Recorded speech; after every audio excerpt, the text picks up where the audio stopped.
Welcome to the Parkrun Brief, the weekly parkrun training podcast where I break down what we've published this week on www.parkruntraining.co.nz and turn it into practical coaching advice you can use this Saturday.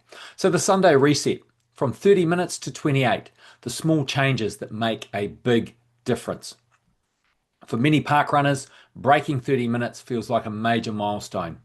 When something interesting happens, you run 29:40, maybe 29:15, perhaps even 29:02, and suddenly the next target appears, 28 minutes. It can feel like a much bigger leap than it really is. 2 minutes over 5K sounds significant, but for most runners, it doesn't require a complete overhaul, dramatic mileage increase, or suffering through endless hard sessions. More often it comes from a handful of small changes done consistently. Sunday is the perfect time to reset, refine, and start moving towards that next level. Improve the first kilometre without going faster. Many runners chasing 28 minutes think they need to attack the start. Usually they need the opposite. A smoother first kilometre often saves more time than an aggressive one. Why? Because it prevents fade that costs seconds later. Instead of blasting out, aim for controlled breathing, relaxed shoulders, smooth rhythm, and a pace you can build from. You don't need a faster first kilometre, you need a smarter one. Make easy runs actually easy. The jump from 30 to 28 often stalls because runners carry too much fatigue. Every run becomes steady, nothing is hard enough to sharpen, but nothing is easy enough to recover from. This week, make your easy runs truly easy. Conversational breathing, light legs, finish feeling refreshed. That freshness is what allows quality sessions and parkrun performances to improve. Add one purposeful session each week. You don't need multiple brutal workouts.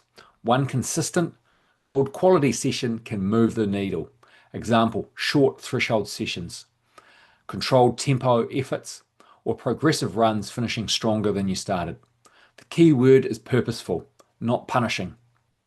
Consistency beats occasional smash sessions. Finish runs better. Many 30-minute runners lose the most time in the final 1 to 2 kilometers. A simple fix is to practicing finishing stronger in training. Once a week, finish an easy or a steady run with 3 to 5 minutes at lifted effort. Quick, light cadence, good posture under fatigue. This teaches the body and mind to keep running well when tired. Respect recovery more than you think. The move from 30 to 28 is often less about more training and more about absorbing the training you already do. That means better sleep, better hydration, easier recovery days, smarter spacing between harder efforts. Fitness grows between sessions, not during them. Believe it's a small gap, not a giant leap. This matters more than many runners realize. 28 minutes feels impossible, you will approach it with tension and doubt. Instead, see it for what it often is. 24 seconds per kilometre faster than 30 minutes. Better pacing, better consistency, and better use of current fitness. That's manageable. Your Sunday reset. Take 5 minutes today and ask, which one small change would help me the most this week? Not 6 changes, one. Maybe it's easy runs. Easy runs. Maybe it's pacing discipline.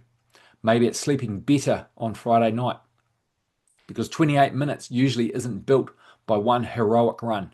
It's built by dozens of smart, small decisions stacked over time. From 30 to 28 doesn't require becoming a different runner. It requires becoming a slightly wiser one. Saturday Spark. Why your easy runs feel too hard and are slowing you down. If your easy runs don't feel easy, you're not alone. Many park runners head out for what is meant to be a relaxed run and end up somewhere in between. Not pushing hard, but not cruising either. It feels productive, it feels like you're working, but here's the problem. Easy runs that are too hard can quietly slow your progress. The in-between pace trap. This is one of the most common habits in recreational running. Your easy run becomes slightly breathless, a bit of a grind, something you need to get through. It's not a workout, but it's not recovery either. This is often called the grey zone. It's where a lot of runners get stuck. Why this slows you down. When your easy runs are too hard, you don't recover properly. Your legs carry fatigue into key sessions, your quality workouts lose effectiveness, your parkrun feels harder than it should. Instead of building fitness, you end up maintaining tiredness, and that shows up most clearly on Saturday. What easy should actually feel like? A true easy run should feel conversational, controlled, relaxed, like you could keep going. You should finish feeling better than when you started. Loose, not drained, ready to run again the next day. If you're consistently checking your watch or managing your breathing, it's probably too hard. Why easy running still makes you faster. This is the part many runners underestimate. Easy running improves your aerobic fitness, your efficiency, recovery between harder efforts, and overall training consistency. Builds the foundation that allows your faster running to improve. Doesn't feel dramatic, but it's powerful. The simple fix, here's your adjustment for this week. Slow your easy runs down, more than you think you need to. If in doubt, back off the pace. Relax your breathing. Focus on rhythm, not speed. It might feel too easy at first. That's a good sign. Saturday Spark takeaway. If you want to run better at parkrun, start here. Keep your easy runs truly easy. Avoid the grey zone. Protect your recovery. Let your quality sessions shine. You don't get faster by pushing every run. You get faster by balancing effort with recovery. Run relaxed this week and feel the difference on Saturday. Friday Fast Track, 4 by 90 seconds VO2 max run. Short, sharp sessions like this one can create powerful training stimulus without needing a huge time commitment. This Friday Fast Track workout uses 4 repeatable 90 seconds efforts to challenge your aerobic system, sharpen leg speed, and build confidence at faster paces. It's simple, effective, and highly relevant for park runners wanting to improve their 5K performance. Warm up, 10 minutes at level 2, easy, relaxed running. Main set, 4 by 90 seconds at level 5, VO2 max effort. 90 seconds at level 1 to 2, recovery jog between reps. Cool down, 10 minutes at level 2. Post run, 10 minutes gentle stretching. Why this run works for parkrun. 90-second efforts are long enough to challenge your aerobic power, but short enough to keep your form tidy and your pace controlled. With only 4 reps, you can focus on quality from start to finish. For parkrunners, this session helps you improve aerobic power, sharpen leg turnover and rhythm, build confidence at faster paces, recover efficiently between hard efforts, and make 5K race pace feel more manageable. This is the kind of session that builds speed without unnecessary complexity. How it should feel. Fast and controlled from the first rep. Breathing rises quickly, then settles during your recovery. Each rep feels challenging but repeatable. You finish the final rep knowing you executed quality work. If the first rep feels like a sprint, back off slightly and focus on smooth speed. Now my tip, run these with purpose. Not panic, stay tall. Keep your shoulders relaxed and let your cadence lift naturally. Think of each rep as practicing strong, efficient running under pressure. Smooth, composed and controlled. Want to finish your next parkrun feeling stronger and more in control? Grab my free guide, Stronger for Parkrun, a quick routine to finish your 5K better. You can get the link down in the description. It's a simple, effective strength session you can get after any run, including this Friday Fast Track workout. The hidden 1 to 2 minutes, small changes that make a big difference at parkrun. A lot of runners chasing sub 30 at parkrun are looking for one big breakthrough. A magic workout, a tougher plan, a huge leap in fitness. But that's usually not how it happens. For most runners, the move from 31 or 32 minutes down to sub 30 comes from something much less dramatic. A series of small improvements that add up. 10 seconds here, 15 seconds there, smoother start, better pacing, more consistent weeks. Individually, they don't feel life-changing. Together, they can make the difference between close and done it. The mistake most runners make. When progress stalls, the instinct is often to do more intensity, more sessions, more suffering. But if you're already reasonably close to breaking 30, the bigger opportunity is often efficiency. How well are you using the fitness you already have? Because many runners already have enough ability to run faster, they're just leaking time in small, preventable ways. Small change number 1, a better start. The first kilometre sets the tone for everything that follows. Go out hard and the middle of the run becomes a grind.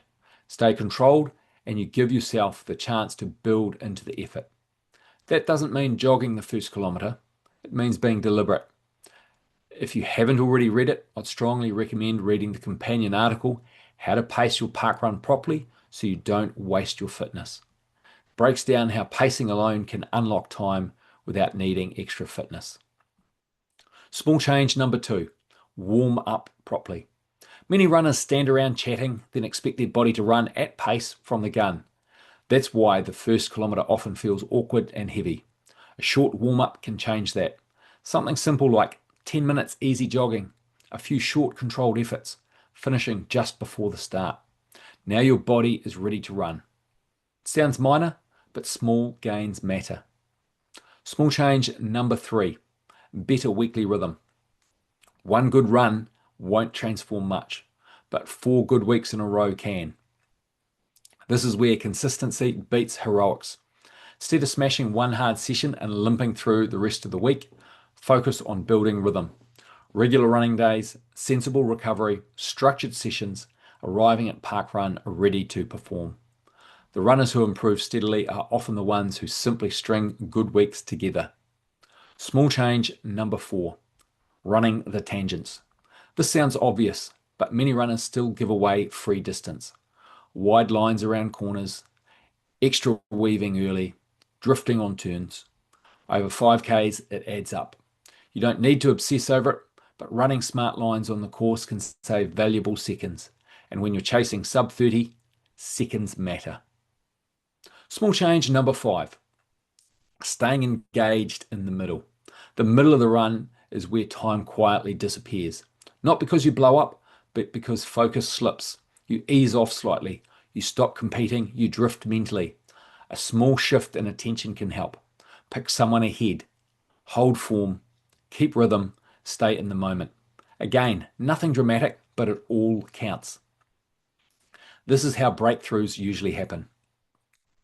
Very few runners wake up one day and suddenly improve by 2 minutes. What usually happens is this: better pacing, better structure, better habits, better execution. And one morning, the watch says 29 minutes and something. Not because of one giant leap, because of many small wins. So where should you focus first? That depends on what's currently costing you time. For some runners, it's pacing. For others, it's consistency. For others, it's simply not knowing what matters most. That's why clarity matters. Take the free sub 30 readiness scorecard with the link down in the description. It takes about 2 minutes and it will show you how close you are to breaking 30, what's holding you back, and what to focus on next. Ready for a clear plan? If you'd rather stop guessing and follow a proven structure week by week, Project 30, 10 weeks to your first sub 30 5K. The link is down in the description, because often the hidden 1 to 2 minutes aren't hidden at all. You just need to know where to look. Most PBs come from even pacing. There's a common belief that a personal best at parkrun comes from doing something dramatic. Flying off the start line, taking risks early, hanging on for dear life. It feels bold, feels brave, feels like the way fast times are run. But in reality, most parkrun PBs happen in a much quieter way. They come from even pacing. What even pacing really means. Even pacing doesn't mean every kilometre is identical down to the second. It means your effort stays controlled and consistent across the run. You're not wasting energy with early surges. You're not overreaching in the first kilometre. You're not paying for impatience later. Instead, you settle into a sustainable rhythm and keep building pressure through the run.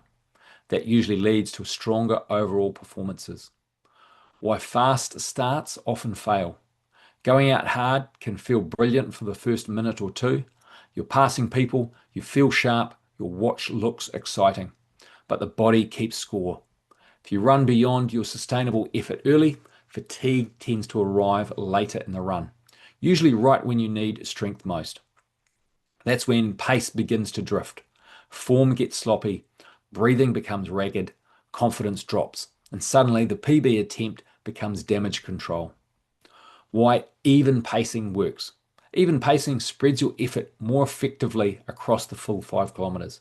You stay composed early, you hold momentum through the middle, you still have something left for the final kilometre. That means fewer slower patches, fewer panic moments, and a better chance of finishing strongly. And strong finishes are where a lot of PBs are made. What it feels like, a well-paced PB effort often feels like this. First kilometre, controlled, settling in. Second kilometre, rhythm building. Third kilometre, honest work. Fourth kilometre, focused commitment. Fifth kilometre, empty the tank. Notice what's missing? Chaos. Good PBs are often more controlled than people expect. A simple way to try it this Saturday, instead of asking how fast can I start, ask how well can I distribute my effort. Aim for a steady opening kilometre. Stay relaxed through halfway, then gradually increase intent from there. You may be surprised how much faster you run when you stop trying to be fast too early. Don't chase perfect splits. Courses vary. Some parkruns have hills, turns, wind, gravel, mud, or congestion, so perfect split times aren't always realistic. Instead, think even effort, not robotic pace. Run the conditions well. That's smarter racing. Bring it back to Saturday. If you want more PBs, you probably don't need more drama. You need better pacing. Stay controlled early. Stay committed late. Let the result build naturally, because most parkrun PBs don't come from heroic starts. They come from even pacing. From 32.24 to 30.52. What changed in 4 weeks? Pip's 5K time trial, part 2. This week's not Parkrun Progress Report is part 2 of a 2-part series looking at Pip's 5K time trial progression. If you haven't read part 1 yet, you can find it in a link within this article. In that run, Pip clocked 32.24, and the key takeaway was clear. She started too fast and paid for it later. 4 weeks on, she repeated the same 5K time trial. This time she ran 30.52. That's an improvement of over 90 seconds. But the real story isn't just the time. It's how she ran it. The run at a glance. Mile splits. First mile, 9.57. Second mile, 9.57. Third mile, 9.53. And then the final 170 metres was consistent to the finish. Compare that to part 1, where she ran 9.45, 10.17, and then 11.14. This is a completely different run. The biggest change was control. In part 1, the run was front-loaded. Effort was too high early. Fatigue dictated the rest. In part 2, pacing is controlled. Effort is distributed evenly. The run stays consistent from start to finish. That's the difference. The pacing transformation. This is where most of the improvement comes from. Instead of losing time every mile, she's now holding pace across the entire run. That alone accounts for a large portion of the 90 seconds gain. Heart rate tells the story. Part 1, her heart rate was flat, slightly decreasing, body backing off. Part 2, 161, 165, 170, and then she held that steady to the finish. That's exactly what we want. A gradual rise in heart rate tells us effort is controlled early, the system is building into the run, fatigue is managed, not forced. Aerobic efficiency, the real win. This is the key insight from this run. Pip is now running faster at a similar or lower early heart rate with less breakdown. That means she's producing more speed for the same effort. That's improved aerobic efficiency, and that comes from consistent training, repeatable session, building endurance. Cadence, small shift, big impact. Part 1, cadence declined across the run. Part 2, 83, 85, 86. Instead of breaking down, she finds rhythm. This tells us movement is more efficient, fatigue is better managed, she's running with more control. The middle of the run, where it was won. Part 1, this is where everything fell apart. In Part 2, the pace holds, the effort stays consistent, the rhythm is maintained. That's the difference between surviving a run and executing a run. What caused the improvement? This isn't random. This is the result of consistent training, improved aerobic fitness, learning how to pace a 5K, and building confidence in effort, not a one-off effort or pushing harder. A key lesson, she didn't run harder, she ran smarter. That's what unlocked the performance. What this means going forward. The most exciting part, this still wasn't an all-out effort. There's still room to push slightly earlier, lift the final segment, and continue building confidence. That points towards a realistic move towards a sub 30. The bigger picture, this is what progress actually looks like. No dramatic changes in fitness, but better use of the fitness you already have. From Part 1 to Part 2, the transformation is clear. Better pacing, a better result. Want help with your own pacing? If you feel like you're leaving time out on the course, or you're not sure how to pace your parkrun or 5K, I can help. Apply for your own parkrun progress report with the link in the description. Or if you want a structured plan to improve your pacing and consistency, join Parkrun Kickstart at the link down in the description. Ka kite anō, and all the best for your next parkrun.